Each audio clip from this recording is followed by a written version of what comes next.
Spoilers for Nahida's second story quest as well as the world quest Khvarena of Good and Evil. 3.6 is here, y'all, and that means a new area to explore, and it will definitely be fun and wholesome, and great Scott, what in tarnation? Okay, so there's obviously some questing I need to do. 5 hours later. So that was a lot. Khaenri'ah did some interesting things during the Cataclysm. Let's talk about it. To briefly recap Khvarena of Good and Evil, Catherine gives you a commission from the academia because there seems to be something weird in the sky that's blocking the stars. You go to investigate, meet the Order of Skeptics, as well as a pari named Sorush, and go on a journey to juice up Sorush so you can extinguish the weird thing in the sky, called the Sign of Apaosha. The Sign of Apaosha, as Nasejuna describes it, is like the water's surface. The water's reflection, while an illusion, nonetheless hides the truth within itself. He goes on to say, so it is with the skies. It is like a mirage.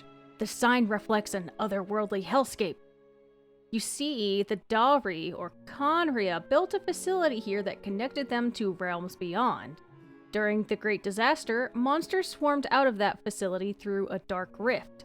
The Cataclysm was abated by the divine bird Simurgh, and the rift was eventually sealed away by the residual consciousness of a dead god that was turned into a tree by Rukkhadevata.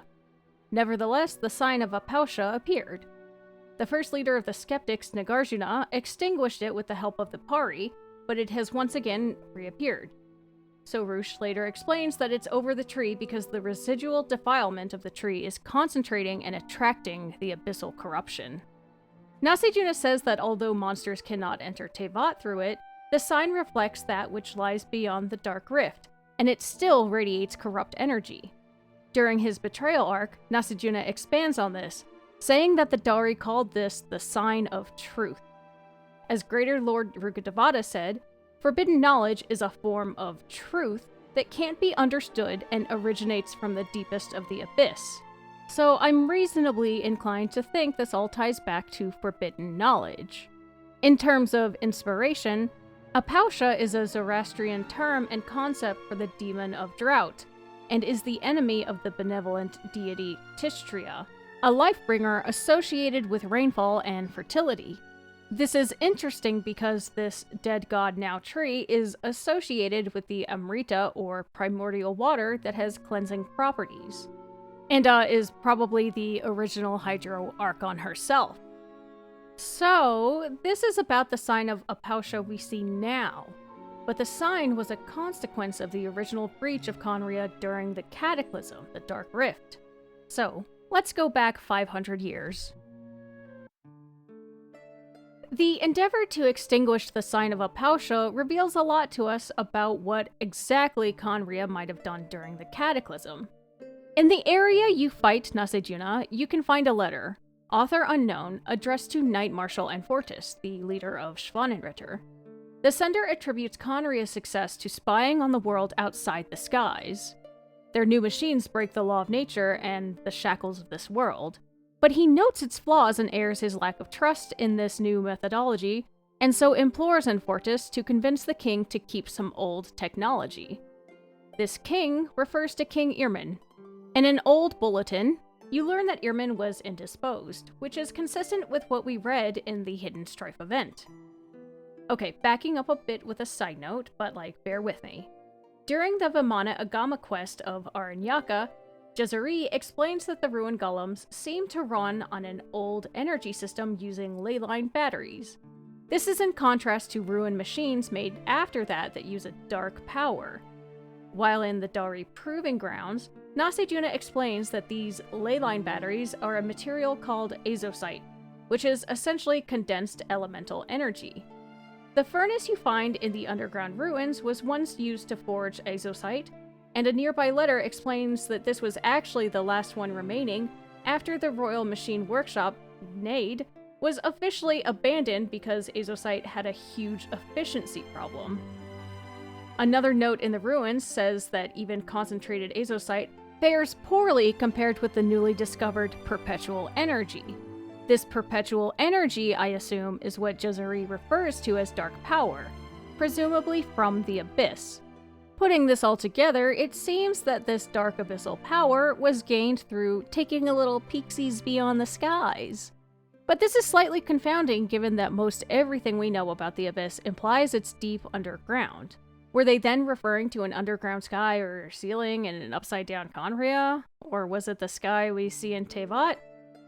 That second one lines up with real-life Gnostic world structure of the sea surrounding the world, with the stars and skies being encased in the human realm. Now, at this point, I want to emphasize that Nasejuna's wording about connecting the realms very specifically reminds me of my favorite line from the in-game book, Legend of the Shattered Halberd. The first Divine Halberd, Irmin, once pierced the Axis Mundi and connected the 9 worlds. So Khaenri'ah connected the realms and Irmin connected the 9 worlds. I think Legend of the Shattered Halberd and Mr. 9 are more suspicious than ever.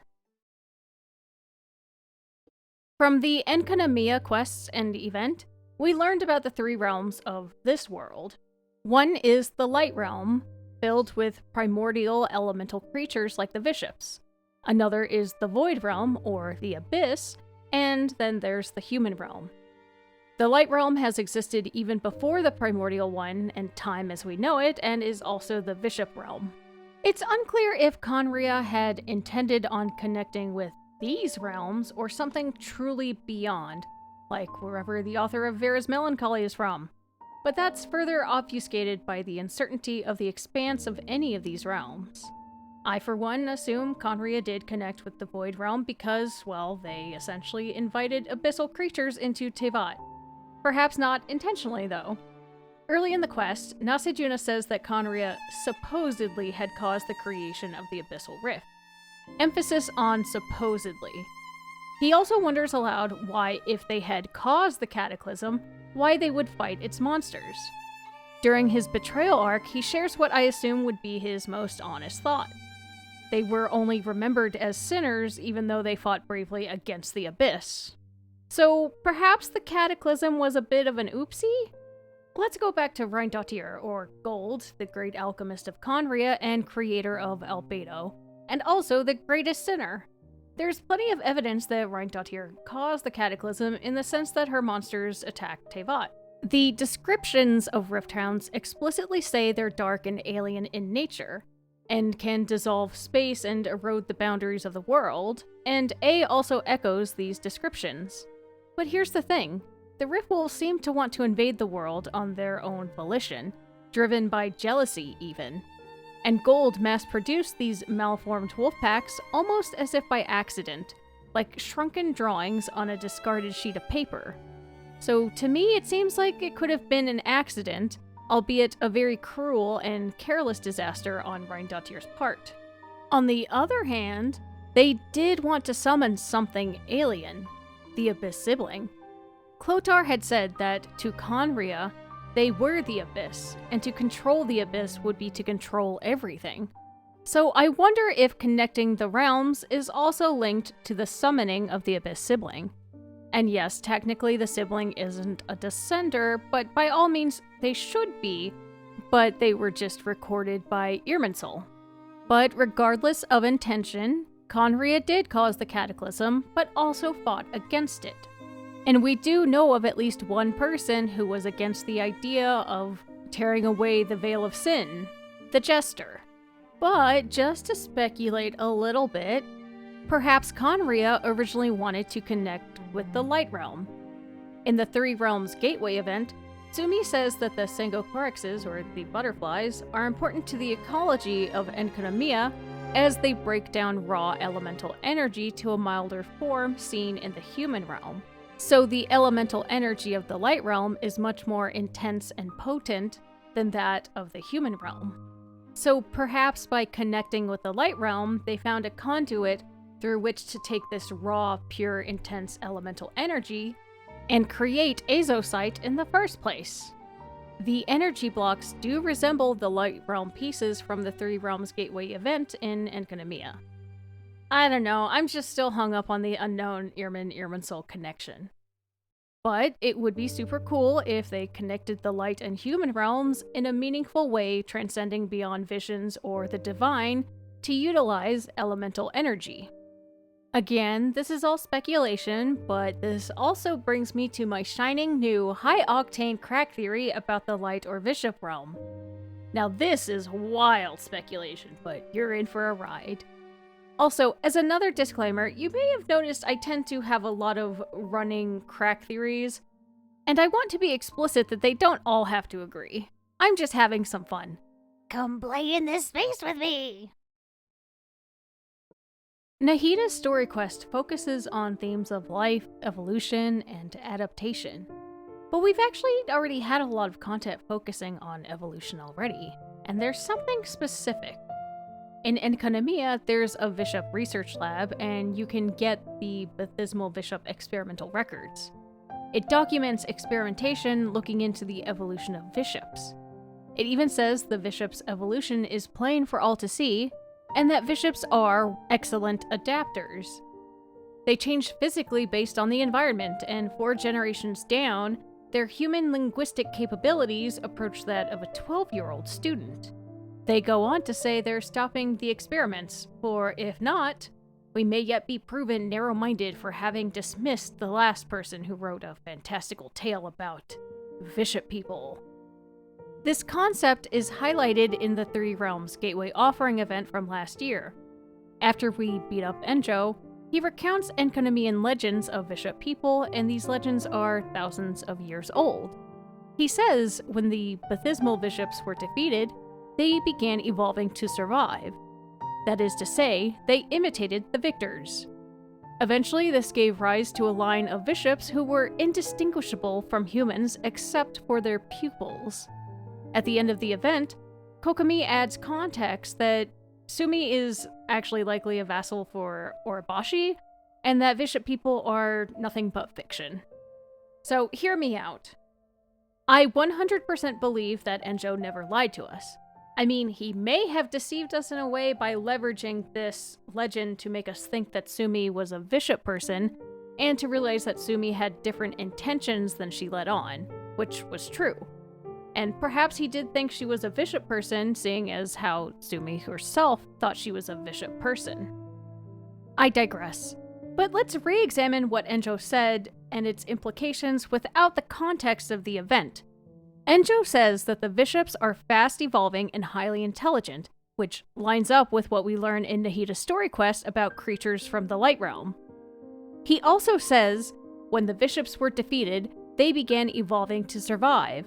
That is to say, they imitated the victors, and eventually this gave rise to a line of vishaps who were indistinguishable from humans except for their pupils.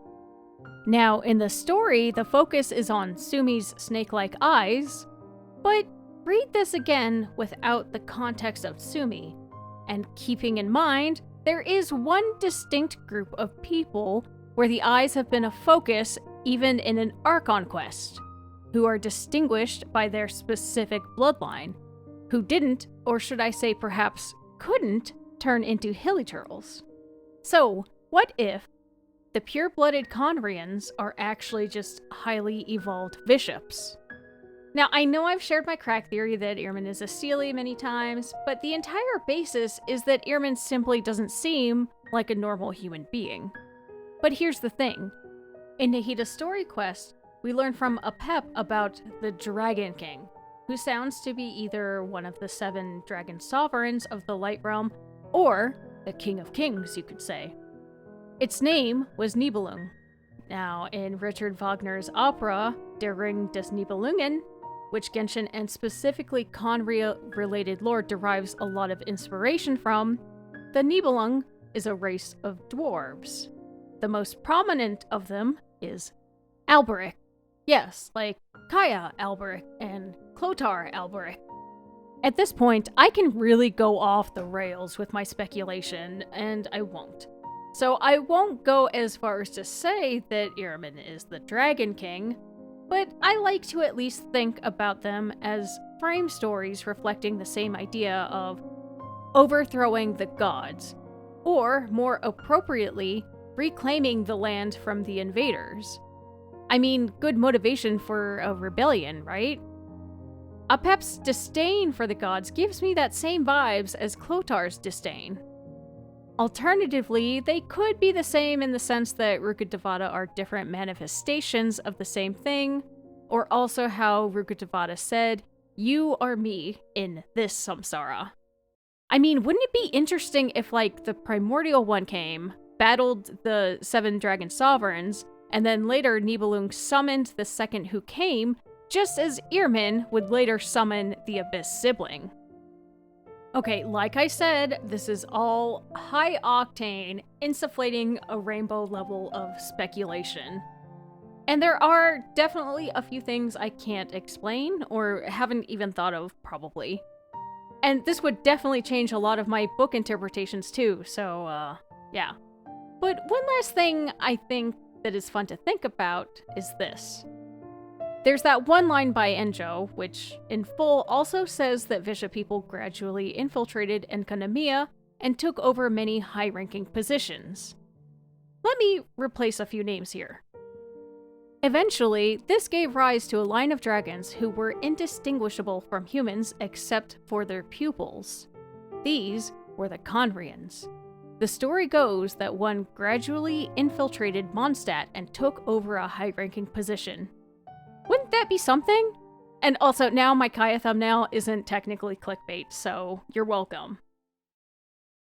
So, I have all these musings on the realms, but there's one important piece we haven't seen clarified in either of the quests or any of the quests that I've seen. Maybe there's something that I haven't seen yet, but when exactly did Celestia destroy Khaenri'ah and curse its citizens? All we know is that Dainsleif was already half monster by the time he woke up in the Vorikasha Oasis, which seemed to be during later waves of dark beasts. And only one note suggests people turned after fleeing above ground. We know from the Valley of Dahri ruin golem, there's a note there that says that they were still in the thick of fighting against abyssal monsters as they began transforming. But where are the heavenly principles in these retellings? Sorry if this didn't cover something that you were hoping to be covered, but do understand, oh my god, 3.6 was so full of lore. Why can't I hold all these limes?